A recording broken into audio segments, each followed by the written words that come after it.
মা যখন রেগে থাকে তখন যা করে। ও মা, হ্যাঁ, খুব খিদে পেয়েছে, কিছু খেতে দাও তো। শীতের জ্বালায় পেটের মধ্যে কেমন দিতে দৌড়াচ্ছে। বস, আমি এক্ষুনি খেতে দিচ্ছি। বলছিলাম মা, তুমি আজকে কি রান্না করেছো? এই তো সকালে জলখাবারে ভিন্ডি আলু তরকারি করেছি আর রুটি করেছি। কি, সে আবার রুটি ভিন্ডি আলু তরকারি? রোজ রোজ একই খাবার খেতে একদম ভালো লাগে না। কি যে রান্না করো না ব্যাং।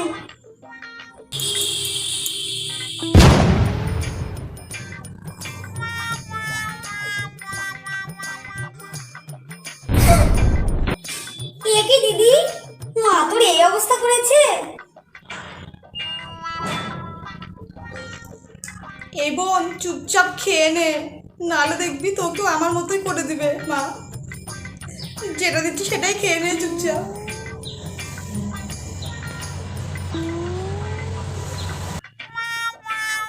ঠিক আছে মা, ঠিক আছে, তুমি যা রান্না করেছো আমাকে তাই খেতে দাও, আমি সেটাই খেয়ে নিচ্ছি।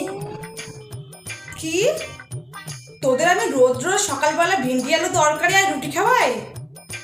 দাঁড়া, দেখাচ্ছি। এরপর যদি বাড়াবাড়ি করিস এটাও পাবি না। খেতে হলে খা, না হলে বাড়ি থেকে বেরিয়ে যা। এখান থেকে পালাই, নাহলে মা চেলাকাটি পিঠে ভাঙবে। দূর ব্যাগ, আর এই বাড়িতেই থাকবো না।